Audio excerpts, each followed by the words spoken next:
All right, welcome back to Waking the People. This is your host, Sir Chad E. Broshears, and I am joined by my co-host, Joshua. Take it away, buddy.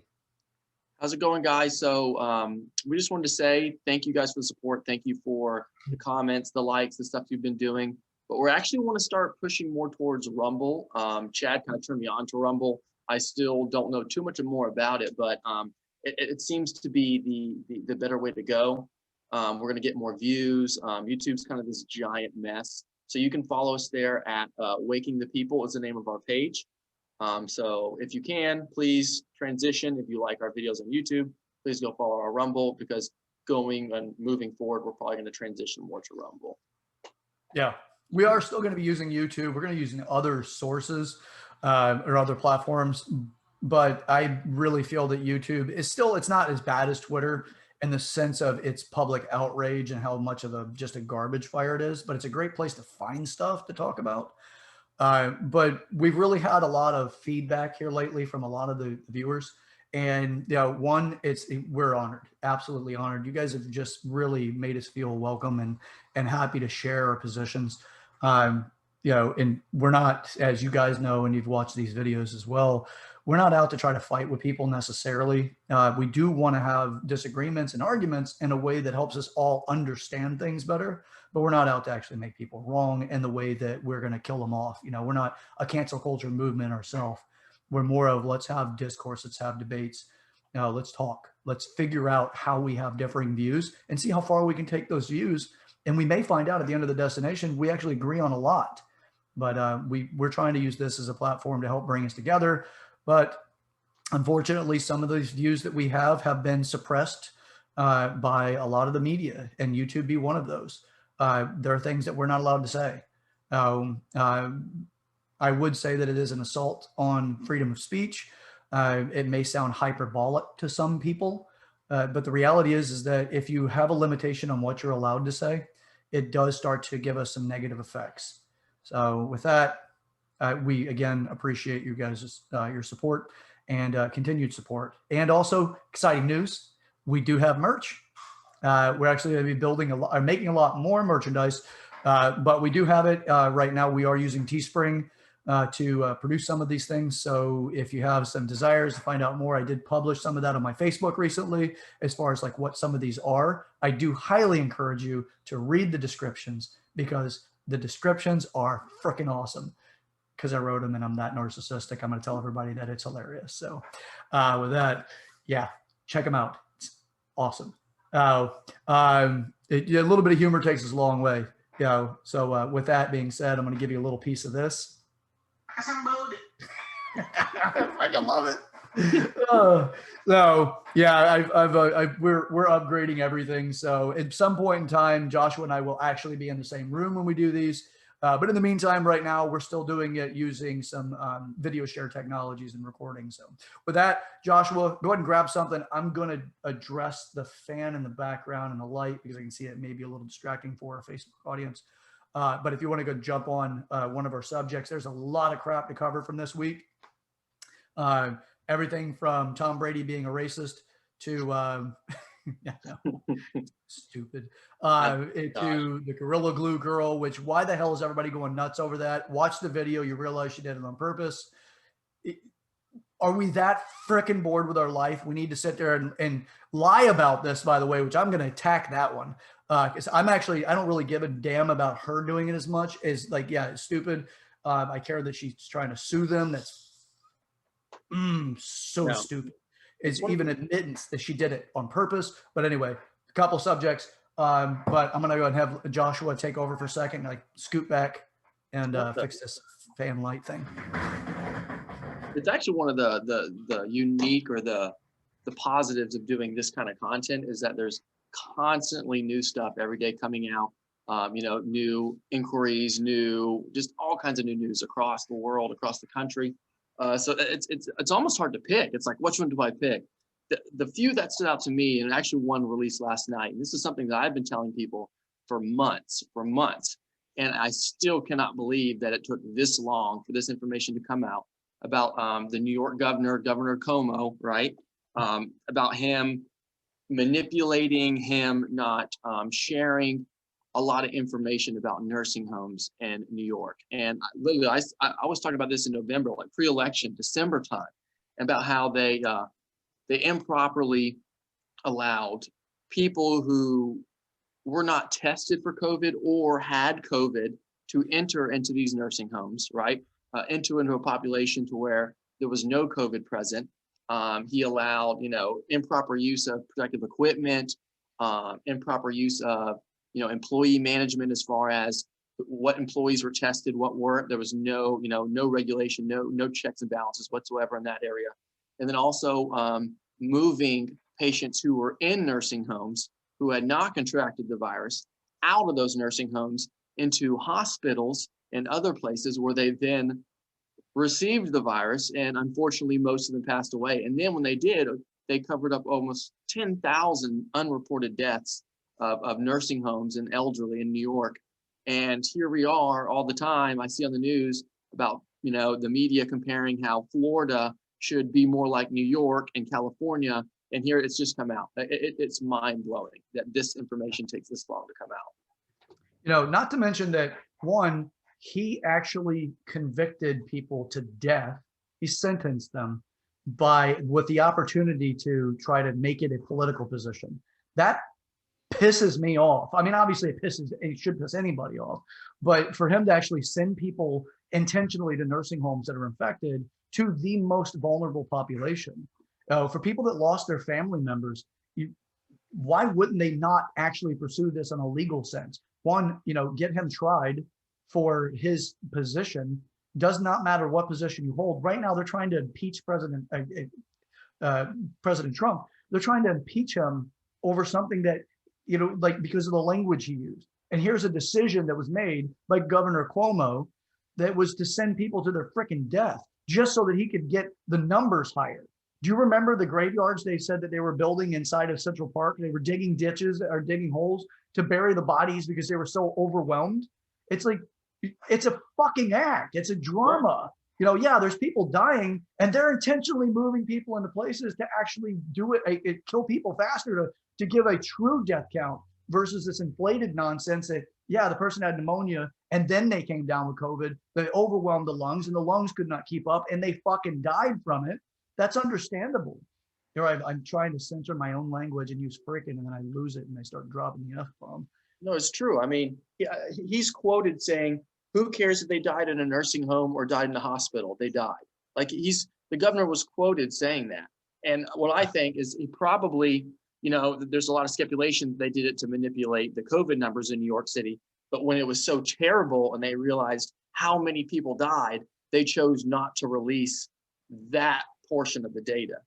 Yeah. If that's not a red flag, like if you're kind of on the fence and if you're maybe a snowflake or maybe you're leaning a little bit more towards conservative or in the middle, if this doesn't open your eyes, I don't know what will. I mean, literally a governor lied about how many people were killed in nursing homes because of COVID-19 due to his administration's actions.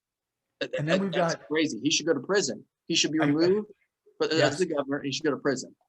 Absolutely. Oh, and what do we do? Hollywood jumps in and they're like this. This is how Hollywood treats it.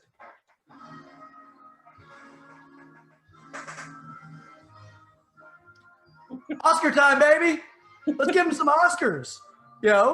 He's just sent, Nana caught COVID because of this asshole's decision, but we're going to go ahead and, we're going to give this guy an Academy Award.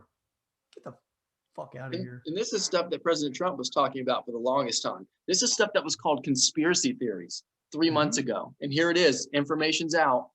So let's start looking at information a little bit better. I still cannot believe that so many people didn't know about this. I was shocked. I called, people in my, circle group and they were like, I cannot believe it's taken this long to get out.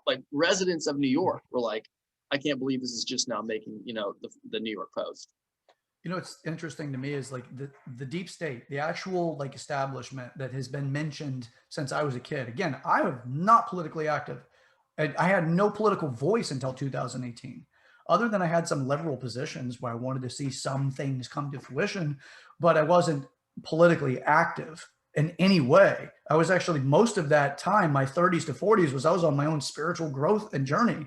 So I was learning different things from different philosophies and finding that some of those resonated with a liberal position. So I was a little bit more that way back then. But then I finally woke up into my political position in 2018, and I realized that I do have a lot of different values that spread across the entire gambit. But now we've got people that are trying to attack people. We've been hearing about the deep state shit for so long, and we really, like, if you weren't involved with it, it was hard to identify it. It just sounded like talking points. But now you can see it. It's a thing. It's a real thing. It's right there in our face. We've got people that like this person, because he's supported by all these other individuals, the left predominantly or almost exclusively. Cuomo is supported by these individuals. He can send Nana off, and she's going to come down with the Asian cough, and we're going to end up with the outcome being, oh, well, no, it's, let's not look into that, because people are so damn brainwashed by the television and the news and the media that they don't give a shit. It's not an outrage thing. They get outraged over people walking over to the Capitol, but they don't get outraged over it could be no more than Nana. It could be Meemaw. She didn't make it either. So, but yet we're going to sit there and be like, yeah, it's okay. That's okay. Yeah. Let's just cue it up. There you go. You got it, Cuomo. So yeah, if this doesn't show, now I tell people this a lot, and I'm sure Chad knows, like, we're in this kind of transition period as a society and as a human race, to where we're transitioning from a more industrialized society where, manufacturing, labor was more so, the economic means and the value, whereas now we're entering in this information age.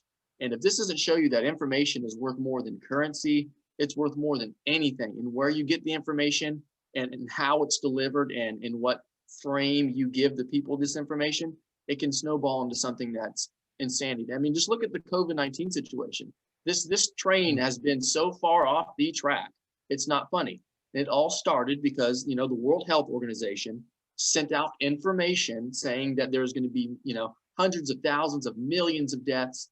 And then we've allowed it to snowball into this situation right now, like where we're at, just because of that information that was shared, that was a speculation, that wasn't, it was, what they anticipated to happen. They were completely wrong. So information, man, it's key. Education. Yeah. Every day, let's make sure we stoke that fear fire. Oh yeah, Trump's responsible for this many deaths. Every day, reminded on the news, Trump's responsible for this, Trump's responsible for that. How many people died today because of the decisions he made, blah, blah, blah. And what do we have now? Everybody's silent over Biden's response to it. So Biden said, I have a plan. And then he comes out, maybe by the summer. Now we're probably not going to be free of anything or have a normal life again until November of next year, or November 21, December. We get all of this bullshit, right? We're running afraid of something that has less than a 1% fatality rate. We're just, because of information, we're strangled down by information. And they're like, oh no, this is what's going on. Yeah, okay. Show me what's going on. Tell me what's really going on. We see the death rates get moved around. I mean, imagine the success of this virus. This virus has done something that the Cancer Institute hasn't been able to do since its formation. This virus has been able to do something that all death statistics hasn't been able to do, as far as reducing, with all of our effort that we've had, all the modern sciences to try to reduce the death rate so that we can create a longer, happier, healthier life. And COVID comes along and starts wiping these conditions out, because that's what's getting reported. These people are dying of COVID. Shit, COVID's affected like traffic fatalities. Yeah, it all stems from the World Health Organization. So think of it this way. So when COVID went down, the World Health Organization released their numbers, millions dead. So what's that going to do? Okay, it creates the panic, right? We go into our shutdown. And so there's this virus that's running rampant across our country that's been said to be highly contagious and highly deadly. So hospitals are empty, right? There's no one in hospitals. So there's only people with COVID-19 in hospitals. And most hospitals across the United States have been below 30% capacity. So if you're not at a certain percentage in your hospital and to make the bills, because let's say I need a heart surgery, or I have kind of a secondary operation that I need to get, but I'm willing to wait because I'm so scared of COVID-19, then therefore your capacity is going to go down. And then you have two options. You can either A, start laying off doctors, start laying off nurses, or go bankrupt, or B, you could check this box that says COVID-19 and you'll receive funding. So no wonder the numbers haven't gone down. It's because that's all they can do to stay afloat, is to continue to check that box, get that COVID money, report, people getting hit by a bus that's been COVID-19, like anything that COVID-19 was even a secondary cause, they're putting as a primary. And the data is it's completely out of control. It really is. Information's key. They say knowledge is power. Knowledge and action is power. Knowledge without action is trivial. So right now, what we're experiencing is knowledge is being put in action against us. Now, if the reality of it was there, then we would actually have more of a level place where most of us don't feel like we're being gaslit. But unfortunately, that's how we feel. That's how I feel. Is like it's like being in a relationship with somebody who's trying to gaslight you, and you're just sitting there going, "This shit ain't working. It's not working on me." And they just keep trying to get you every time you turn around. You open up the refrigerator. Is there a little bit of milk in there? COVID-19. God damn it. Close that fucking door. Like, huh? What? I was just checking the milk in the fridge. It's like every time you turn around, it's like it's haunting us. It's stalking us. I went to the gas pump today. Oh, well, it's spreading because of contact. Don't touch the gas pump. As Lysol goes up, and the stocks, all of this stuff. It's like, no. You also, by the way, you should report on your neighbor if they're not wearing a mask. Like the mayor of Tampa, this is a good segue into our little Tom Brady's racist thing, but the segue into it is the mayor of Tampa. This person got elected. The people of Tampa, you guys, look at this. For fuck's sake, look at this. This woman was sitting there at a Rays game. It was Lightning, or was a Rays game? I forgot which one. Did you see? I'm not sure. So she was sitting at one of the games. Is it Rays or Lightning's game? Lightning game. And she's without a mask. She's got somebody next to her. Mask is half down. She's sitting there just enjoying the game. And then what does she do whenever the Super Bowl happens? She condemns it. She's like, those people will be investigated. We will be looking into this. The people that went to the game without wearing a mask. Like, yep. All right, there you go. We need to make sure that the next time we have, if anything, let's go ahead and Gavin Newsom this one too. Let's go ahead and get a petition going and see how many people want this person revoked because of a misuse of power. Rules for thee, not for me. You ever notice that you don't really see that a lot on the Republican side? Not to say it's impossible. You sometimes see that with the people that are a little overly religiously zealot and they get caught with, a male prostitute or something. But, you may see that. But overall, though, you don't see a whole lot of that hypocrite statement because they're not also trying to lock you down. They're just saying, be safe, go out, do business. Let's keep our economy alive. Yeah. And on this side, it's like, we've got the best opportunity to spike up the Tampa Bay area freaking economy, got the Super Bowl coming, which, congratulations. The Buccaneers won. And instead of a celebration on that, we hear we're going to investigate the people that we caught on camera without a mask. Okay. Yeah. But yet the Republicans are Nazis. Fucking idiots. And we're not saying that people haven't died from COVID-19. Like, I personally know people have died from COVID-19. Like, we're not trying to, kind of put out the flames as far as the severity of the situation. But I also know people who have had people die in their family of, heart attacks or a car accident, and on their death certificate it says COVID-19. So we're just talking about the manipulation of the numbers to continue to generate this political agenda and economic attack on the United States, instead of focusing on if your real main goal is to limit the loss of life, then we could change a lot of things about our society. Tylenol kills, thousands and thousands of people every year. Just things that if their main goal was to do what they're saying they're doing, then you would see, mayors have masks on, and you wouldn't see the double standards that we've been seeing nonstop. So we're not trying to say that no one's died. Again, right? We want to respect the people who have died in it, but just as far as the agenda and the manipulation of the numbers. Yep. Pop on the right shirt, get the right 3 letters on it, and all of a sudden you are exempt from ridicule. Yeah. So segue, and then we got to drop off Facebook because we're just here to tease you a little bit. It's a Valentine's weekend. We'll Hulu and chill later.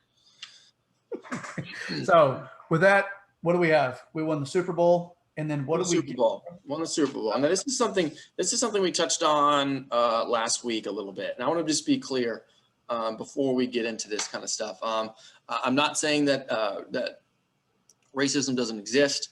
I'm not saying that there's some really stupid, ignorant people out there who don't know what they're talking about and honestly should not have the voice in that kind of, agenda.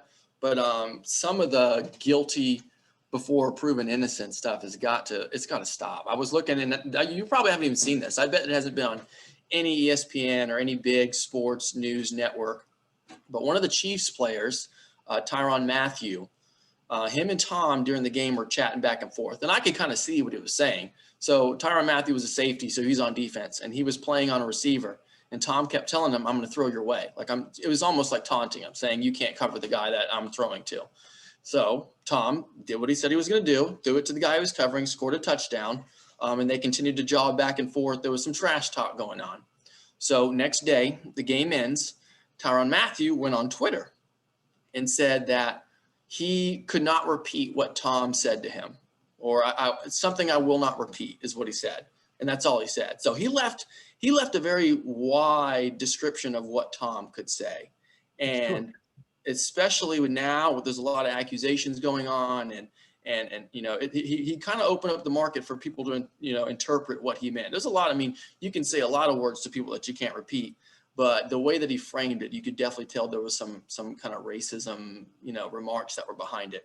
And it gets even better. Someone told him and mentioned, "Hey, by the way," I don't know if someone in Tom's camp, Tom was mic'd up the whole game. So everything he said in the game, we have a recording of, so we can find out what he said to you.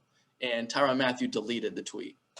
So, seriously, and I mean, if he didn't delete it, I'm laughing, but that's actually it fucking infuriates me. But yeah.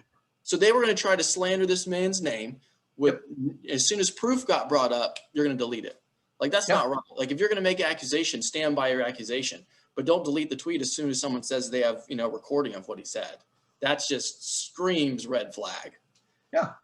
So the deep state and the whole idea of the establishment has its own foot soldiers. Some people are not intentionally a foot soldier. They're not like, "Hey, I'm signing up for this." They see a point of access that they get a privilege or something specific that gives them an advantage over another person. And then all they have to do is they build up that narrative. So now the individuals are calling each other out instead of the deep state calling out figureheads. Now it's like we've got it to our sports celebrities. We've got it to our individual business owners, people like that, because cancel culture doesn't give a shit. That action is a cancel culture action for profit. So it's using woke fragility for woke bucks. Like, I'm going to push this agenda forward because it's going to raise my level. My status is going to improve because I just took something away from somebody else. And by that, it took something away by trying to produce this idea that Tom Brady is in fact racist. And I'm not saying he is, because he's not. And there's nothing I've ever seen that actually comes up with that. He's a very religious man, and he also seems to be very much into team support. So he's more of a character kind of guy, not a skin tone kind of guy, although seems like the wokeology seems to be pushing the skin tone over character. So anyway, to jump off that, because I'm digressing, and we also have to close up for our live portion here of Facebook. There's more that we're about to cover as far as getting a little bit deeper into some more of the Super Bowl stuff, and a few things like Disney moving more into the cancel culture, which is no surprise there, and a few other topics, and some stock stuff. So with that, Josh, we have anything else for Facebook Live? Nope. They'll just have to come check it out. Remember, Rumble, YouTube, Waking the People. If you liked what you heard, come hear the rest of it. We'd really appreciate it. Yeah. Okay, now that we're done with our social media portion, let's get into it, baby. All right, let's get a little proper intro. Guys, I'm gonna overuse this. I got a soundboard. I'm gonna overuse it. I've spent several hours setting this thing up. And by the way, if you guys, you know what, I will. If you are interested in it, I'll do product reviews of certain things. I just upgraded my phone. I've got some new gadgets here in the office. I've got a lot of stuff. So if there's an interest in getting some of these products reviewed and other products, we can definitely kick that up a little bit. I'd love to be able to go through some stuff. So, but at this moment, the Samsung Note 20 Ultra is pretty damn badass. I've seen no reason to jump into the 21 at the moment because I just upgraded to the 20. This thing it's doing far more than I really need it to. But then again, I'm old man Chad, right? Not the young hipster that's actually running through all these devices going crazy. All right, not to segue Right. to off subject too far. Did you watch the Super Bowl at all? I didn't. No. Yeah, Didn't? I've got a problem with a lot of the grandstanding the NFL did, and I really I'm not a sports person anyway, so it wasn't like it called to me to watch it. I heard the commercials were atrocious. At one point in time, I actually tuned into the Super Bowl just to watch the commercials. Yeah. Now, just for that, because they were freaking awesome. But someone is at the front door. See that? Somebody's at the front door, my man. Yeah.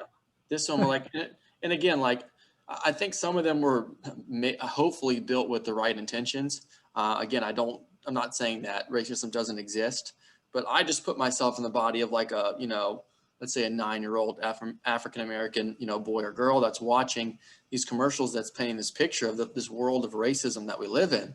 And it kind of goes against human nature, to be honest with you. I mean, if you take 2 3-year-olds, okay, and you put them in a room together, one's black, one's white, or, add in a third one that's a different race.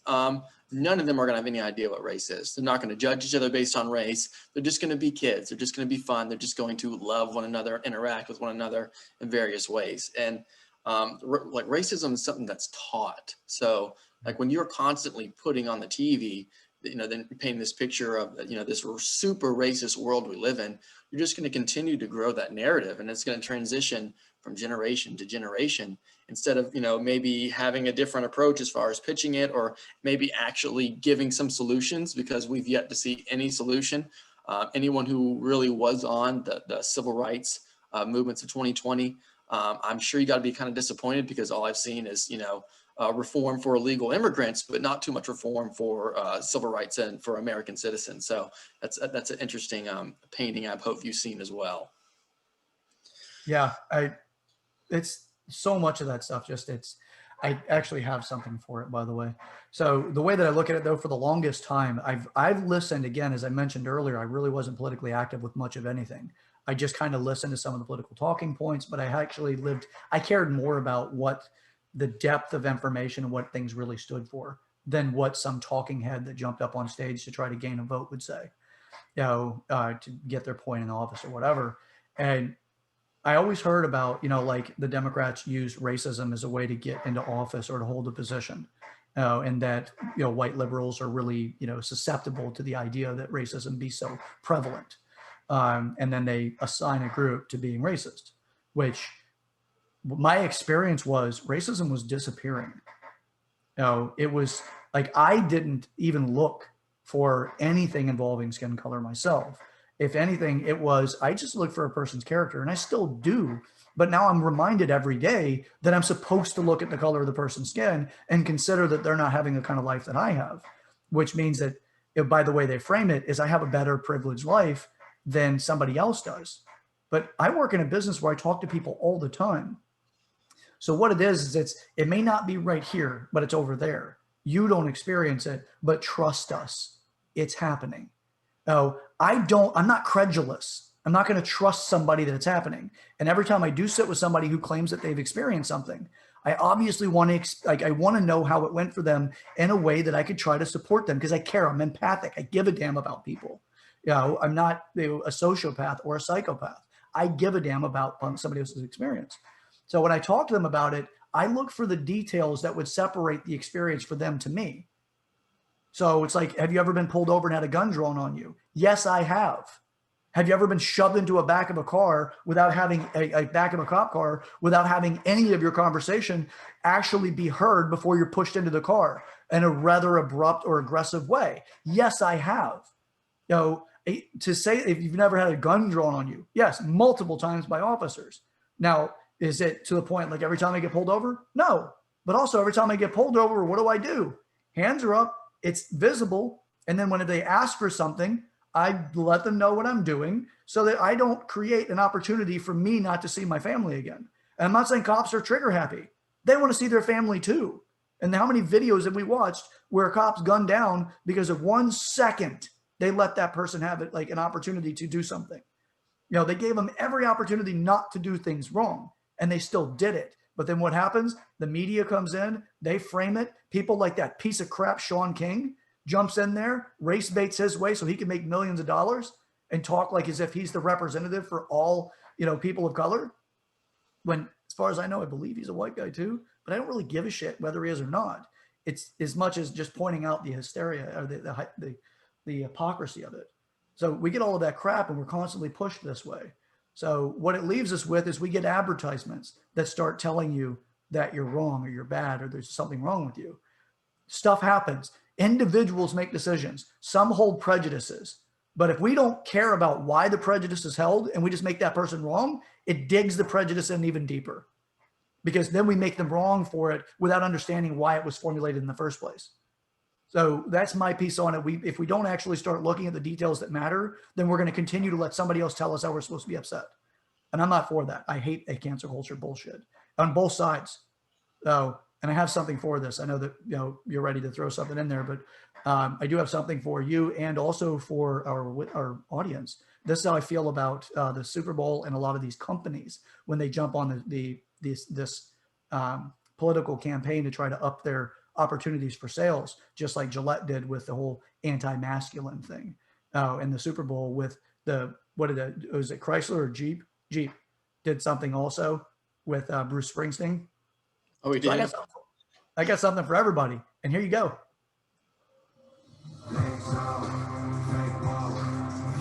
Don't care about feelings, they so fake woke. It's just, and we're like, police have a really hard job. Like they have to, if I think it has less to do with race and more to do with just the mankind losing its ability to treat one another with respect. Like if you get pulled over, remember, like this guy has probably been up for 10 hours, right? And, you know, you're in a situation where you're going to be upset because you're getting pulled over because you're probably going to get a ticket, which makes you stressed out, and, you know, lifts that energy in the situation. So if we could try to treat each other with more respect in every aspect of our lives, then maybe when we're in a place where emotions are heightened and we're more alert and we're more, you know, prone to making very rash decisions very quickly, then it'll translate into being more respectful and more calm in those situations. So it's not so much about race as it is. I feel that we just got to start treating people with more respect and you know, acting more appropriately in society. And that's, you know, across the board, white, black. I mean, it just is, you know, it's everybody. We just got to be more calm. You know. You know, something I want to do a little thought experiment with you and also anybody who's watching. So just bear with this, anybody who's there with us. With this is think about how many people when they're pulled over are ready to accept the fact that they're about to get a ticket. How many people, like you hear girls talk about turning on the waterworks, right? You hear guys like, okay, well, you know what? I'm going to make it a rational conversation to why, right? You have these specific stereotype conversations or defenses, right? To try to convince the cop not to give you a ticket. So waterworks, cleavage, whatever, right? You got well, you just don't understand what was going on and I apologize, or I'm going to be humble about it, you know, but how many people are like, I was speeding, I was driving reckless, I was loading my pipe, whatever the hell they're going to say about what they were doing whenever they got pulled over.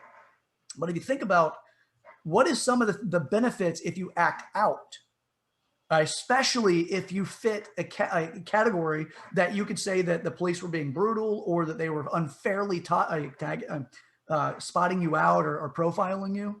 So if you're sitting there and you know what, I'm almost certainly going to get a ticket. But there's either I can make this look completely obscene so that the cop, if they're not 100% with what they want to do, they're likely to just let me go. There's the possibility that this is going to go, hey, you're being recorded. You're going to go, this is Facebook Live or Instagram Live or whatever. And they put that person in the position where if they don't feel 100% solid about why they pulled you over, like they can actually back it up in court, which they should already feel that way. But it's looking for that 0.5% that maybe doubt. And then they produce this, well, you know what? Maybe I better back down. Or if this does escalate for the person throwing the fit or acting out, if this does escalate, I might actually get paid because there's an opportunity I can sue this department if I get them to make a mistake. No, and that mistake may be just that it's framed as a mistake because of when the camera started rolling. So cops are being looked at a lot like, like the Michael Jackson situation. Not saying that he was that he did or did not do anything, but as soon as people started making accusations about Michael Jackson with their children, what did Michael Jackson start doing? Opened up that bank account, right? I'd rather this not be something that we discuss, that we go to court over. It's hush money, right? That's what they were throwing out there. Similar. It's like an opportunity to get money. Not saying every person that does this. I'm saying that is a possibility of thinking that occurs when somebody gets pulled over, which is where I go is, I hope the cop's not having a bad day. I'm going to be at least the least stressful experience that I can possibly create for this person. I'm not going to be a cuck to the cop, but I am going to be completely compliant. If they say they want something, I'm going to stay in my constitutional rights, but I'm also not going to give this person a hard time. You want my driver's license, proof of insurance? No problem, officer. Here you go. If I'm carrying my firearm, I'm also going to tell them, I want you to understand that I do have a weapon in the vehicle. It is put away properly. This is where it's located. I am keeping my hands here. If you want the firearm, then let me know. I'm going to be constitutional about it, but I'm also going to not be a problem. Now, if the officer is acting unconstitutional, then yes, I'm going to have a problem with it, but I'm not going to fight them over it. I will go to court with it. Because I'm okay if I need to take a day off of work to go to court to fight something, if that's what has to happen. So the thought experiment of this is details matter and mental decisions matter. And a lot of people won't think to talk about those conversation pieces, the details that really do matter in the situation. So, and I get that privilege in my regular work throughout all the things that I'm involved with, because everything I'm involved with has to do with talking to people and engaging with them and learning their experiences. And every single person I've talked to about this, including people that were framed in the idea from somebody else that they were all against police brutality and all of that, have the conversation with them, get down to the details of it to find out they're not, that they don't really feel police brutality is that big of an issue. Doesn't mean that there's not people doing things. That's not what I'm saying. And unfortunately, we have to always back up with disclaimers because of freaking cancel culture is cancer in our society.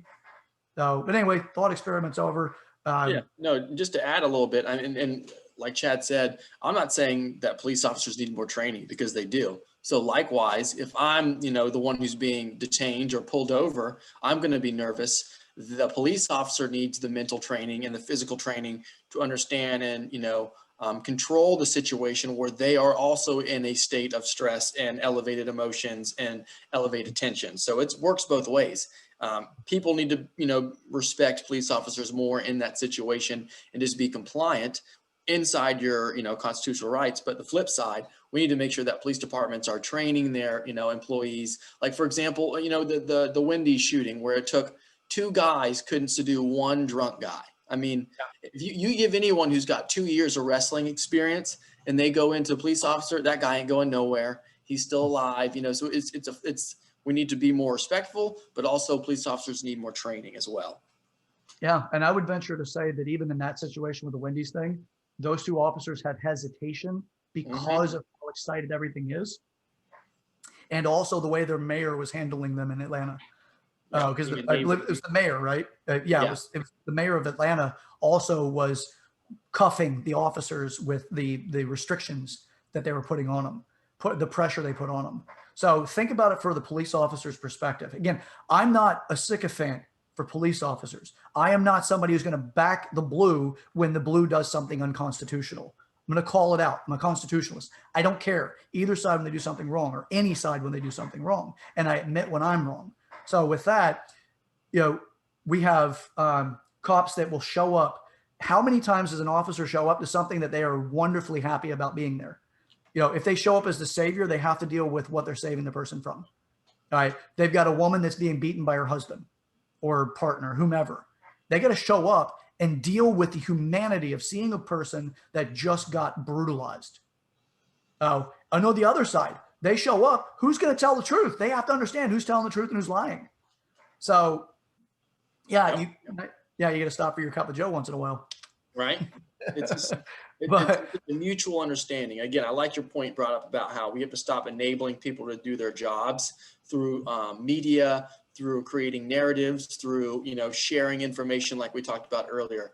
I mean, if you create this idea in your department and you're the mayor of a city that, police officers are bad and I'm supporting back the blue, or excuse me, I'm supporting, we need to police regulation, defund the police, all the cancel culture stuff. And I'm an employee of that department. How are you supposed to feel going to work? Like, who's on my side? The people that I'm, trying to protect, who I interact with on a daily basis, hate me now. And the department and the chairs in my city, the elected officials are pushing this narrative on me.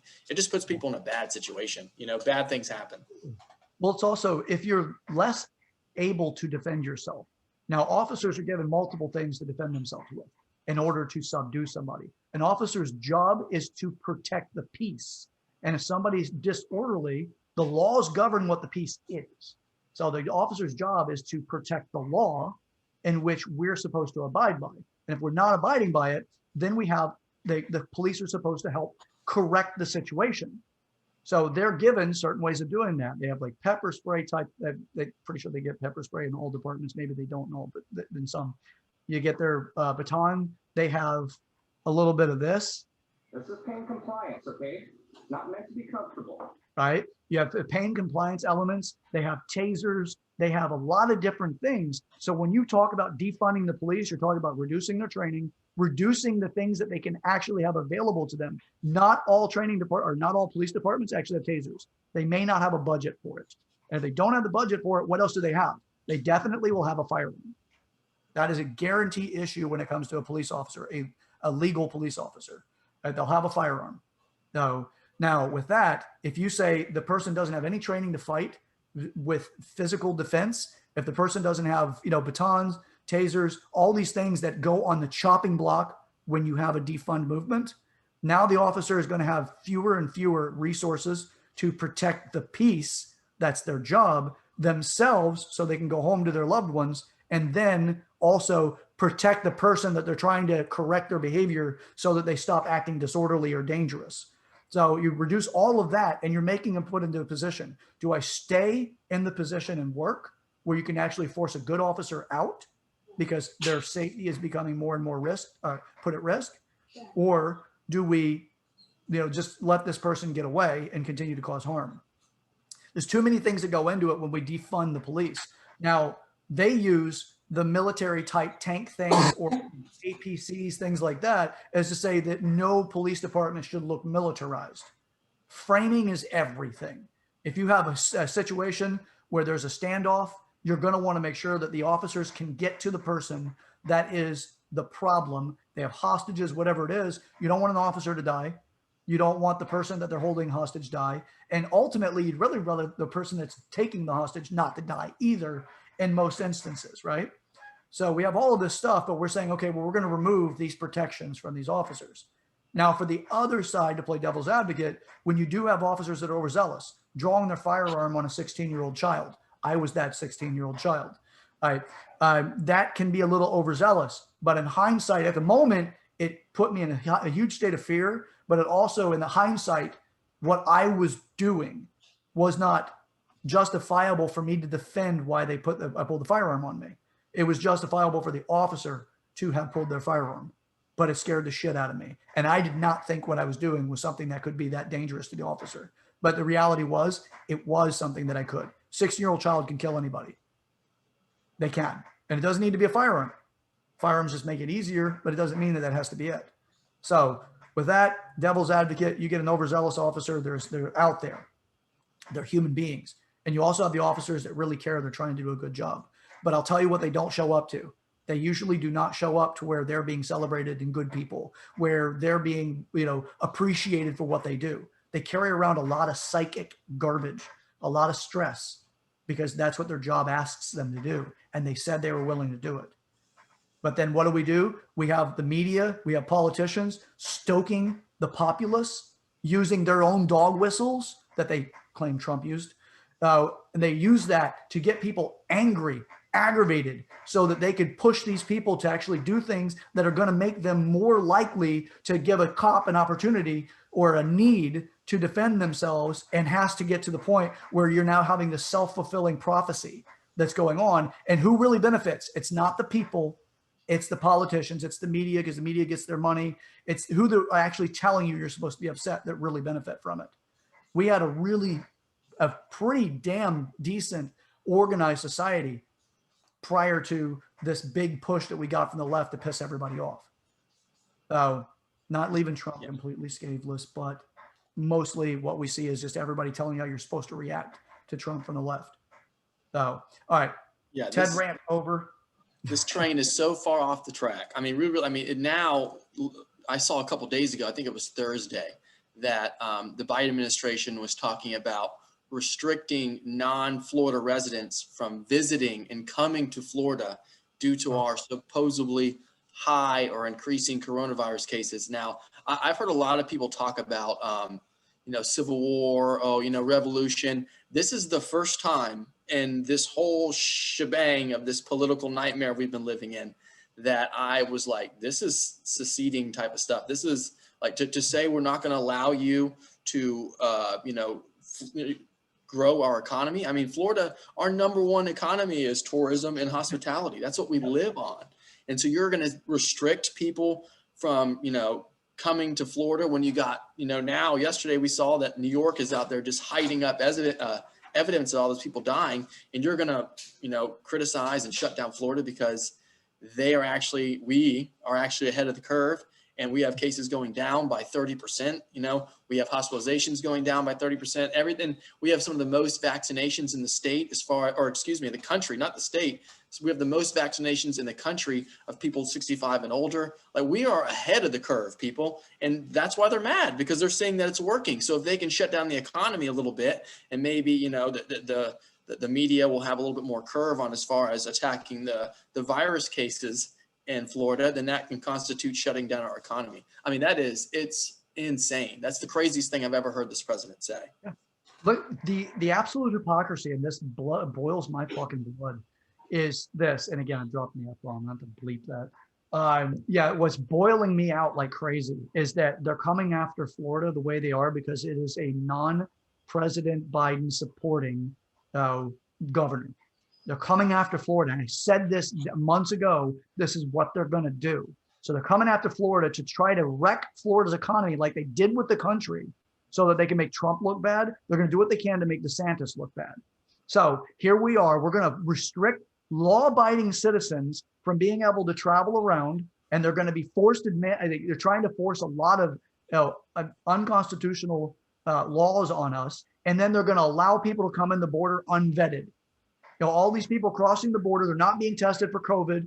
They're not being actually vetted to find out even if they're criminals. They're letting open the border so these people can come in, because we're all about making sure everybody has the opportunity for the promised land. But if you're a resident, you don't have the promised land. You are the workforce that needs to support these people coming in. But also, since you're in Florida, your governor is the person we're going to try to unseat. But because we can't get the systems in place to get rid of him, as we did in these states that have these issues that we experienced during November 3rd. Now we have, okay, well, we're going to do other things to take you out. We're going to make you look bad. So we're going to reduce your economy because a major portion of our economy is tourism. Then we're also going to make it so that your residents, because you're not following my direction, your residents are going to be a little uncomfortable. So you're going to use this leveraging thing, which is more of the psychotic management system that they use in order to get people to do what they want. It's a dictatorship. We're going to take you out. So the next time, whenever the governor race comes up, which is next year, right? Yep, 2022. When that comes up, we're going to do everything we can to try to make you look horrible. We want you out. So there was a big conversation that took place yesterday, I believe, that was between Biden and Governor DeSantis. Did you see that? I did not. No. Yeah, It's crazy. Well, it's a complete violation of the 14th Amendment. I mean, 14th Amendment is one of the most important and one of the most protective amendments in the Constitution that we have. But to restrict people from interstate travel is a direct violation of the Constitution. And that's probably why it hasn't happened yet. But just the fact that they're speculating on it shows you that this train's off the tracks. You know, we are in, you know, Brazil right now. We're so far south of the equator. You know, we're going. Oh, I'd say that we're actually on our way to Venezuela, but sure. Detour. Yeah, by governor, or but not by governor, but by federal government. You know, they're all about wrecking it. And it's so what happened with that conversation is that DeSantis was on the phone with Biden. DeSantis did not call Biden. Like he said everything that he had to say as far as like what he wanted him to do, as far as restricting travel and all of that. DeSantis said that look, Joe, his exact quote, I need to get this. This is good. This is really good because it's like, now, this is. Yeah, it's crazy. Crazy. Secessions type stuff. Think about it. They're trying to say you can't travel to a state. I mean, countries, I get that's another country. They have their own foreign policy. They have their own government. They control their entity, their state. But part of being the United States of America is that they're united. You can travel to them. It's mind-blowing, mind-blowing. Just to even think that is even being considered, especially since they're not doing it to the states that have much, much, much worse cases and hospitalizations and death than Florida. I mean, California, New York, Michigan, some of the states that have not seen much of a decrease at all. And they're going to limit one of the only true open economy states in the U.S. It's complete politically targeted. It has zero to do with safety of residents and COVID fears. It's completely for a political agenda. And we can't stand for that kind of stuff. That's crazy. Crazy. If you want to let people know, hey, you know, well, I mean, I heard now you still have to even get tested to get on airplanes sometimes. Like they're pushing more of a COVID testing to fly, which hell, if that's the case, and make them free, give it to me. I don't care. And then come to Florida, right? If you're not positive, if you're negative, come to Florida. Well, guess what? If you fly home and you got COVID, that's not the state of Florida's fault. That's just how it is. So, I mean, just do more testing. Clear it up. Just like the people that are getting mad about the, you know, some of the celebrations without, you know, masks, or some of the Bucks players who didn't have masks on. They get tested every day. They're always getting tested. It's anything they can do to try to make whatever, like it's just make as many people that are not supporting your agenda look bad.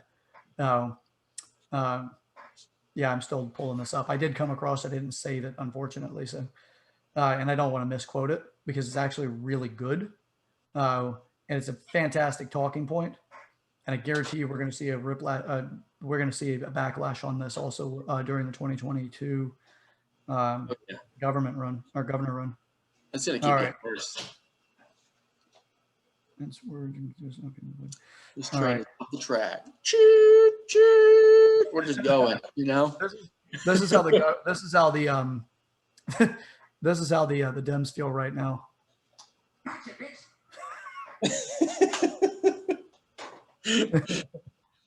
And this is how I feel about Joe Biden. Don't trust China. China is asshole. I know. Let's see. All right. So it's in here, man. It's moreover. Let's see. Biden claimed that the. I have to circle back to that. I'll have to circle back to you. Why don't I just circle back? Yeah. Wait. Here you go. I hate to disappoint you, but I will have to circle back with you on that as well. I mean, I feel bad for that girl. Like literally, and she gets the questions beforehand. So she goes out there and she has no clue how to answer these questions. Who's giving her information? Because she's got the script. She knows what's going to be asked. She just wings it out there. It's almost hard to watch. She's just dying a slow death. It's like watching a comic just bomb. You know what I mean? Someone give her the script, please. Here it is. Just shows you. Got it, baby. All right. Yeah, you're damn right. And all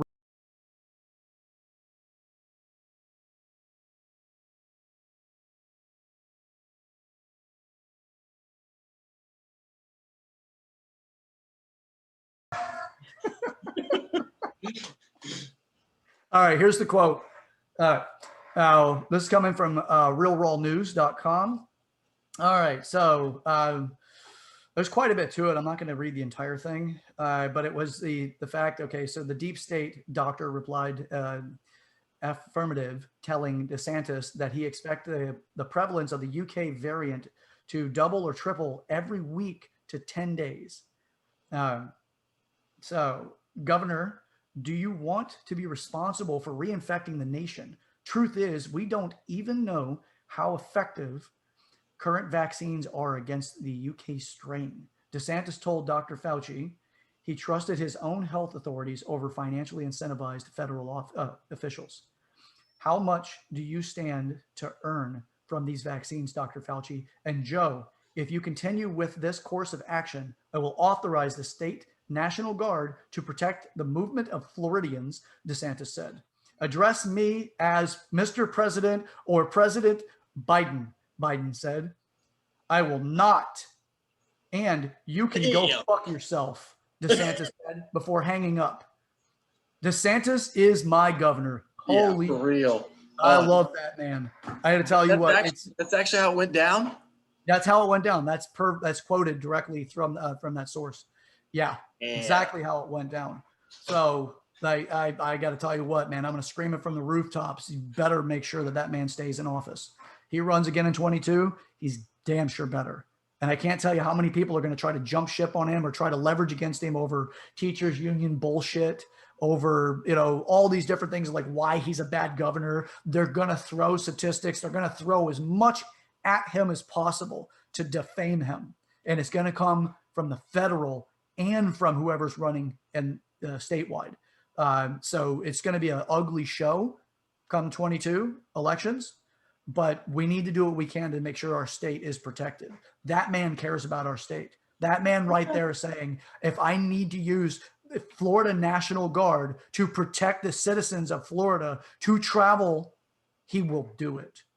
And then Biden's jackass response, you'll address me as Mr. President or President Biden.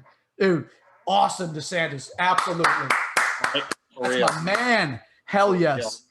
To say, listen, I'm going to use military force of the state of Florida if I have to. Like, don't you want someone like that? That's why we have governors. That's why we don't put all of our faith into frickin' the federal government. That's why we are a constitutional democracy. It's what it's meant for. And the fact that people are going to criticize, I'm sure, DeSantis over his words, mind-blowing. Okay, we don't want a communist system. We don't want an authoritarian, big, giant central government that decides your liberties and how you use labor and controls the resources. We don't want that. That is not good, people. So this should make you psyched that we have a freaking governor like this, and that should carry over into next year. Because mark my freaking words, if DeSantis is not voted back in, this ship is going down. It is going to look like California. It's going to look like New York. It's going to be a disaster.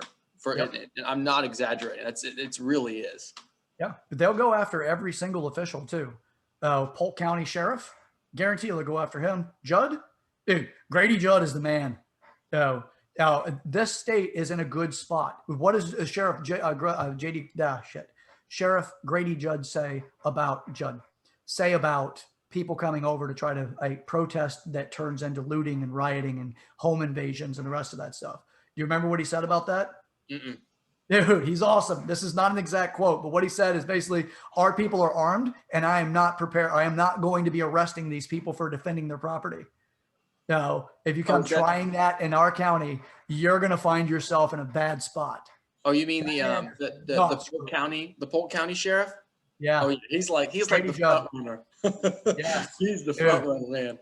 That man is the man. And then Broward County's got a pretty badass sheriff too. That dude calls him out, man. He does videos. If you catch him on Facebook, he's awesome.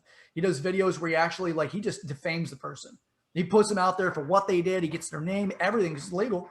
puts it all out there, tells them what the crimes are that they're arresting, or they're being arrested for, what's going on. It's hilarious, but at the same time, it's brilliant because Yeah. media doesn't do it. Mainstream media glorifies the victimology, right? We're going to come up with an entire segment called victimology and just start highlighting people that are professional victims or how they're being projected as being a victim, like the Gorilla Glue girl. Right. Now, it's a good segue too in just a minute, but do you have anything else you want to cover as far as that goes? Because Yeah, it makes me think about, if you're not super familiar with the structure of the United States government, this, like county commissioners or county sheriff's office or governors, like there's a reason why we are split the way we are split. Now, some people will see a county official on television talking about, what their political thoughts, and kind of wave it off thinking that, the governor or even the president has a little bit more control in their area than their county commissioners and elected officials do. But remember, county governments are by far bigger than state government. So each county government has way more control of their county than the actual state government does. In fact, some of the largest government entities in states are counties. And remember, counties look over municipal, governments, right? Local city officials. And local city officials and municipal governments can write their own laws. A lot of people don't know that, and county cannot, right? Your county government cannot write laws, but some municipal governments can write laws. So counties protect the municipal laws that each individual community has decided that that's how we should live, and therefore the county protects it, therefore the state protects it, therefore it's a snowball effect. So this should be a great educational tool to see that when you see county elections come up, when you see local elections in your own community and city elections come up, and state elections come up, those are way more important than the president is. It's a snowball effect. So getting on the topic of DeSantis, make sure you go out and freaking vote like it's the Macy's Day Parade in 2022. It is way more important than President Trump, way more. So we got to do our part for real. Yeah, and if anything, really just vote like your life depends on it. Yep. Because if they keep this shit up, it will. Huge respect for that man. But this is almost what it sounded like between the two of them. Oh, this is a little more satire for everybody, but. No, what the hell? What you say to me? I kill you. I don't care. I kill you. I kill you right now. Kill me. I'm right here. Kill me. Okay, I come with two chopsticks. I shut up your ass. So come over here. Talk to me in the face. Like I said, you fucking, you better chip. God, I love that one. That's live audio, people. That's actual footage. You heard it here first on Waking the People. Yeah. Governor DeSantis, Joe Biden talking to one another. You heard it here first. Oh, I love it. All right, we got to jump on other subjects too, man. We probably could spend more time than our audience, and we probably already have spent more time than our audience is willing to listen to, as far as that goes. But yeah, moving on, man. Let's get a piece of this gorilla thing crap going on. So when it comes to the idiocy of things, I think on the future episodes we'll end up do a little bit of this. Circle back with you on this today. We will certainly circle back with you more directly. I hate to disappoint you, but I will have to circle back with you on that as well. Yeah. Just give me a moment. Let me get the next script. We'll circle back. Yeah. Well, all right. Yeah. Hey, as far as that goes, let's this is how I feel about that whole thing. You'll address me as President Biden or Mr. President. You're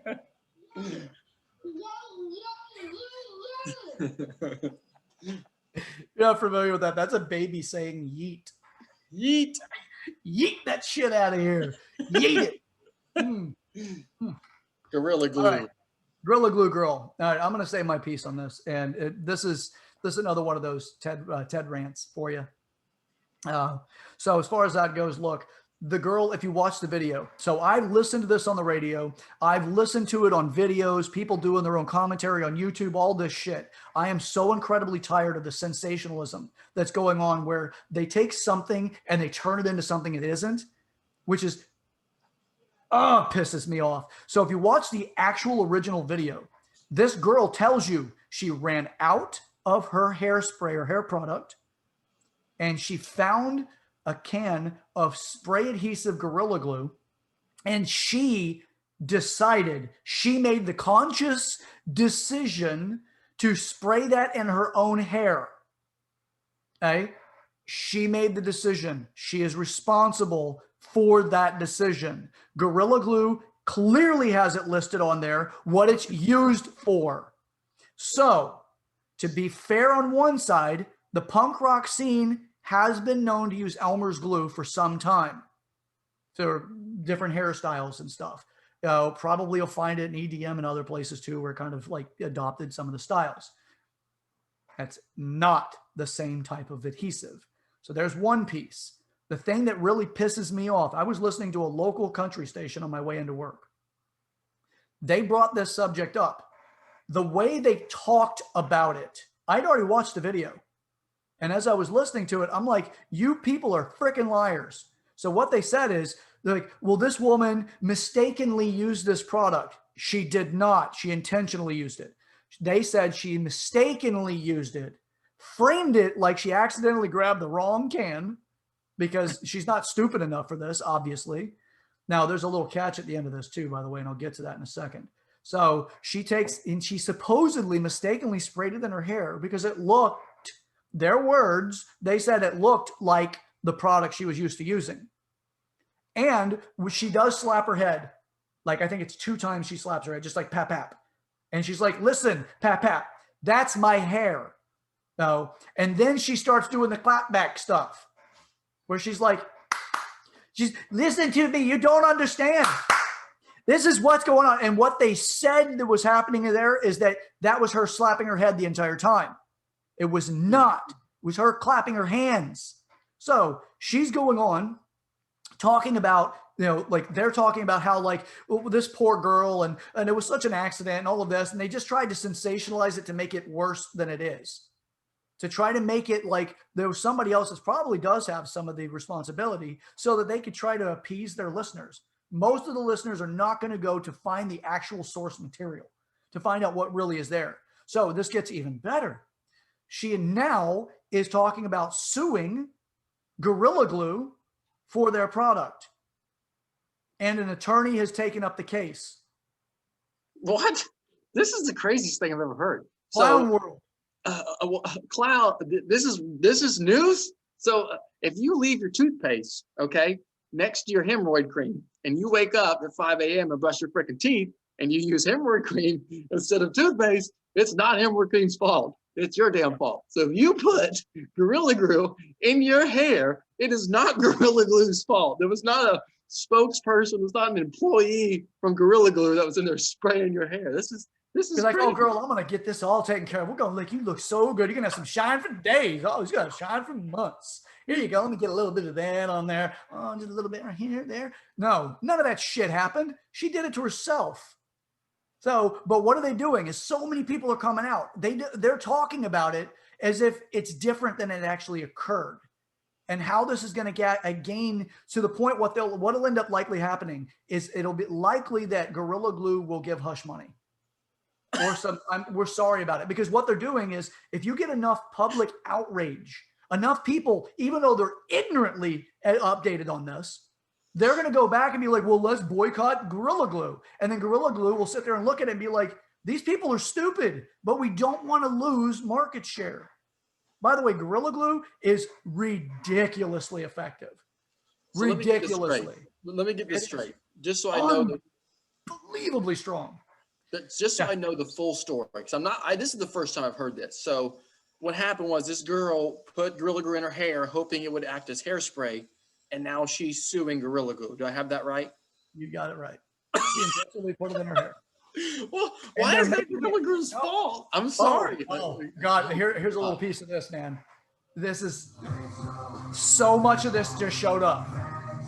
So the fake woke stuff, now they're making it a race issue. What? There are people pushing it to make it a race issue. Is Gorilla Glue an entity? Is it like AI? Did it come out of the bottle and get on this? It's a product. Someone had to put it there. Okay. Yes. Jesse Jackson's probably going to take it up for all we know. Shit. Oh my Oh, God. Al Sharpton, he'll get behind a piece of that because that man loves making money off those issues. I'm glad you anything- gave me it like live. That was a live. I had no idea that this was going on. Yep. Oh yeah. So there's not just that. All right. So they're talking about suing them. Then that's one of the things that'll happen. They'll leverage it. They'll make it that there's a public outcry. People are going to start trying to cancel, because that's what we do because we're fucking stupid. We're going to try to cancel our Gorilla Glue because Gorilla people Glue. don't actually get educated. They let the sensationalism become truth. Right. So not to mention all of this, she started a GoFundMe account. And the last I checked, she was over $10,000 Oh in my her God. GoFundMe account. And then they started the Gorilla Glue Challenge. I am not kidding about any of this. A guy Gorilla glued a Solo cup to his lip and nose and had to go to get medical intervention to get the damn thing off his face. People, whenever I heard, like, this is one of the things, and this is actually coming from one of my Republican friends. Again, I'm non-party affiliate, all right? So with that, and one of my Republican friends, he is definitely more of a Trump supporter than I am, right? He was talking about, as before the final January 21st, he was talking about how the United States is looking really bad right now. And he did throw a little bit of that shade towards Trump. And he's talking about how, like, the world's watching us and this doesn't look good. January 6th didn't look good. The world's watching us. And I'm like, how about the entire year of 2020 where all the riots and everything went on and the burning and the looting and the destruction and everybody turning blind eyes and turning it into peaceful protests when buildings are burning behind them? I was like, all of that stuff then. And now when I look back at it again, I'm adding this to it. Like, the world is watching and they're making fun of us over our political situation whenever it came to Trump and the way that he spoke to the people. Now we've got this. The world's watching. We are the sitcom to the world right now. We are the Jerry Springer of the world. We have it that right now we have somebody who made a stupid move. I don't know how intelligent she is, but if you do read some of the stuff that she actually put out, you can see that she is not grammatically solid. I'm not either, but here's the other catch.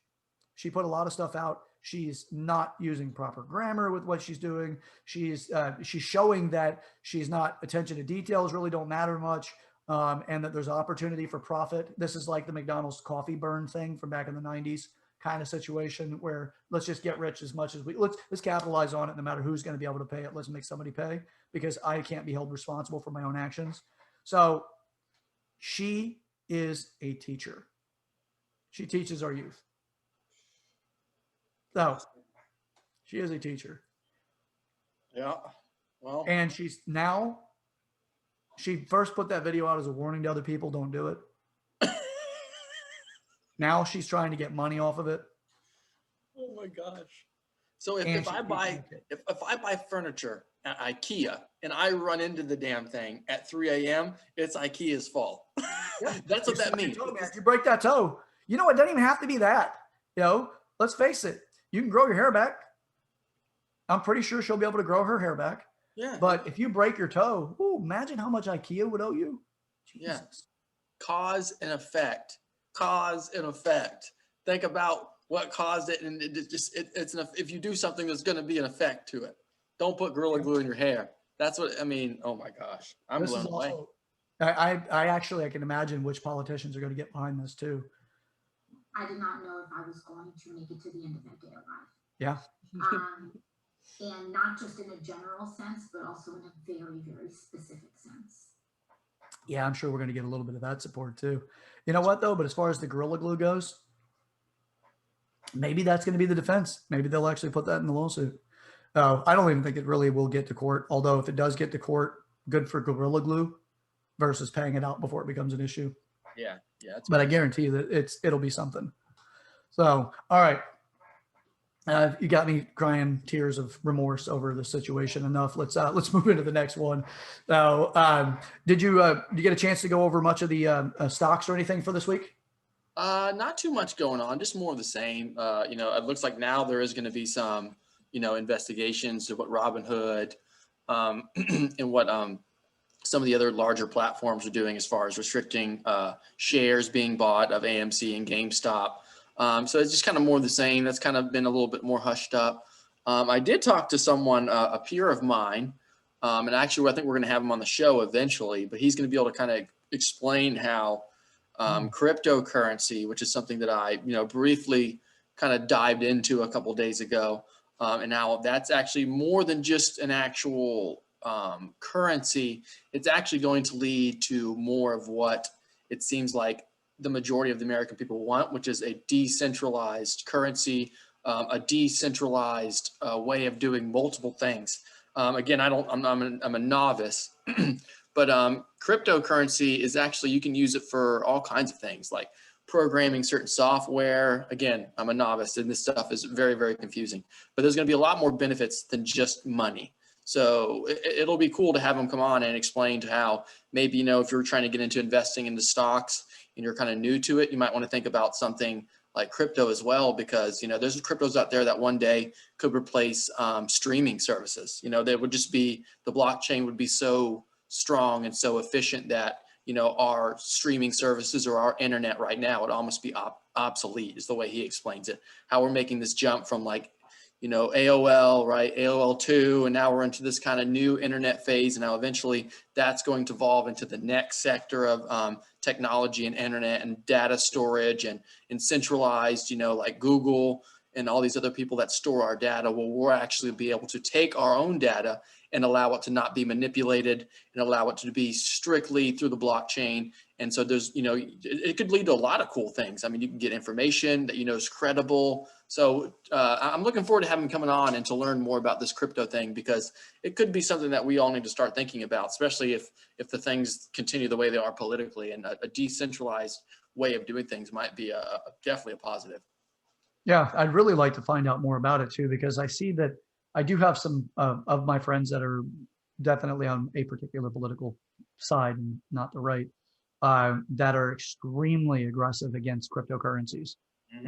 And that they are, like funding terrorism and all the rest of the stuff, which doesn't typically, it's not usually the conversation you hear out of that side. But I'd like to find out more about like if any of that can be investigated to find out if there is something that's being used that way, or if that's just one of those arguments being put forth to try to reduce the value of a lot of them before you have a national cryptocurrency controlled by the government. Last thing I want is any more money values controlled by the government in a way like, a one world thing, or where they can shut your money off. That's my concern with crypto, is that if somebody has a way of controlling the algorithm, they could have a way of controlling all of your financial opportunities for the future. Right now you could argue and say, if it's in your bank account, they can freeze it, and they can stop you from getting it if it's in your account. But if it's in your mattress or your wallet, they can't.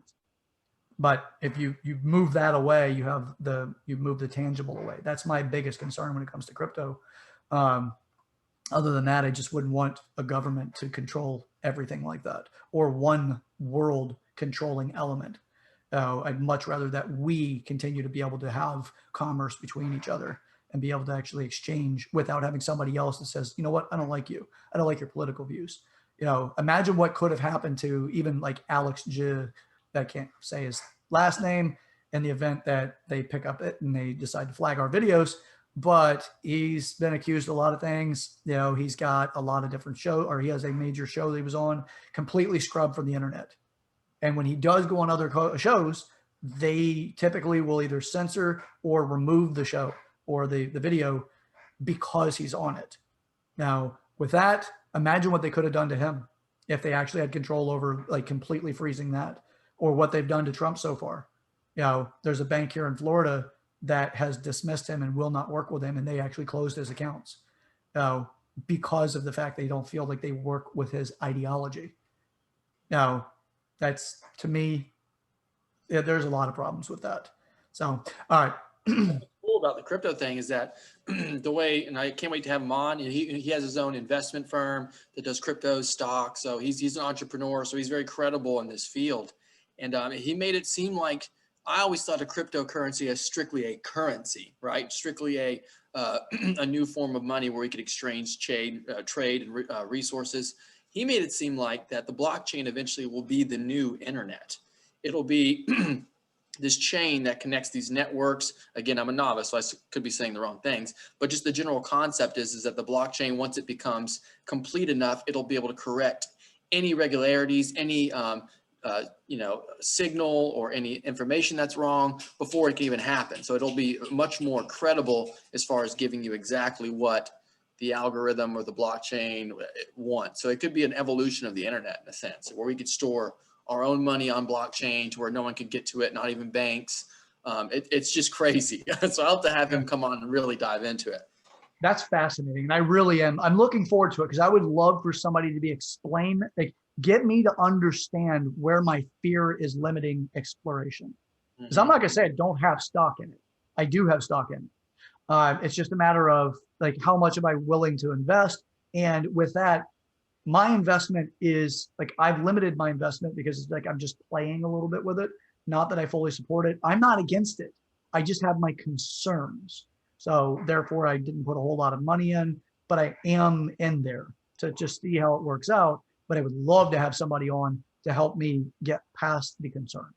So good job finding somebody on that. And I'm looking forward to that conversation. Yeah, definitely.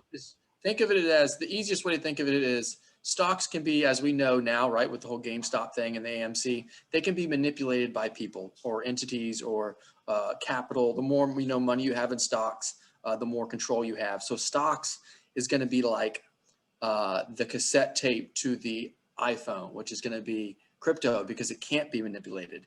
It's strictly based on what it does and the value. And it just opened a new door. So yeah, exactly. I can't wait to have him on and really dive in, and we can just sit back and be a fly on the wall and just help you guys understand it just as we understand it at the same time.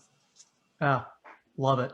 Hey, thank you for that too. And I'm sure that all of our audience will actually appreciate that as well. Any other subjects that we want to get to before we finish up? No, that's it, man. I mean, right now they're doing the Senate voting on Trump's impeachment trial. So it's funny how our episode fell on today. It'd be nice to maybe have it another day. We could actually give some information on it, but I guess we'll wait and see. It's what a waste. It's just a waste of time. It really is. And I've heard that waste of time, money, and our emotional energy. Exactly. I've heard people on the left say it's a waste of time. So it's just the train. They're just going. They don't care where it's going. Yeah. You know what? I do have a couple of pieces to say about that because what they're trying to say at the moment, we'll obviously go further into this next week, is that the majority of what they're trying to convict him of is the choice of language, the dog whistles to get people to go to create or to do the insurrection, right, on January 6th. So I want to play something here for everybody, just in case you're not familiar with some of the language that has been used. Now they say him saying, be peaceful, go home, I love you, that was a dog whistle, right? That's what you understand as well, right? Yes, yes. Yeah. So let me play a little something. You see anybody from that cabinet in a restaurant, in a department store, at a gasoline station, you get out and you create a crowd. And you push back on them. And you tell them they're not welcome. Oh, that's not inciting violence at all. If you're not familiar, that's Maxine Waters talking about harassing political candidates or our elected officials that are not in the same ideology. Now, have you not seen that behavior with some of the people with like the BLM protests when they go and harass people when they're out to dinner, which has actually happened in our own state, down in downtown St. Pete, where they've gone up and have just threw glasses around and harassed people while they're having dinner over on the pier or near the pier. You've seen that stuff, but yet supposedly Trump incited violence by telling people to go home and that he loves them and to go home in peace. So now language is a major piece. So we've got plenty of crap that people have had to say. I mean, look at this one. I did not know if I was going to make it to the end of that day alive. And not just in a general sense, but also in a very, very specific sense. Is she not trying to emotionally leverage people to, one, bring sympathy to her, and to, by doing that, takes away from somebody else? That's actually her talking about the insurrection. That's a part of what she was talking about with Ted Cruz tried to kill her or murder her. So there's all kinds of this shit. I actually have a 7 or an 8 minute video that is just clips of the left calling for violence, calling for fighting people. All of this is just this continuous clip, but yet they're putting Trump in front of this that is an illegal court, right? But this kangaroo court of nonsense use our money for another reason, or get your fucking hands off my money. So simple. Or we need to send that money over to Pakistan for gender studies. Mm-hmm. Yeah. So as far as that goes, we're going to obviously go further into how today ends on next week's show. But as far as all that goes, I want to apologize to everybody for the language to an extent. But at the same time, hold on a second. I got a little something for that too. I apologize to nobody. Suck it. Stay tuned. We're going to pick up where we left off. It's going to be a crazy weekend, I think. It's going to be a crazy weekend. So don't forget, next Saturday, we kind of stick to Saturdays. They work best for both of our schedules. So we'll be looking next weekend for the updates, for the results, for our thoughts, for your thoughts. Stay tuned. Yeah, absolutely. All right. Thanks, everybody, for tuning in. This has been another episode of Waking the People. I am your host, Sir Chatty Broshears, and I am joined by my co-host, Joshua McClendon. Great episode, guys. Hope you enjoyed our rants. Sorry if we went off the tracks a little bit, but hell, everyone's going off the tracks. So we might as well join in and make sure it's the right track, right? So looking forward to seeing you guys next week. Have a great weekend. Have a great day. And thank you for listening. Absolutely. Remember, we're all in this together. So let's figure out, even if we're going to pick fun at each other, how are we going to bring it back together? Nations fall when they're divided. So with that, catch you on the next one.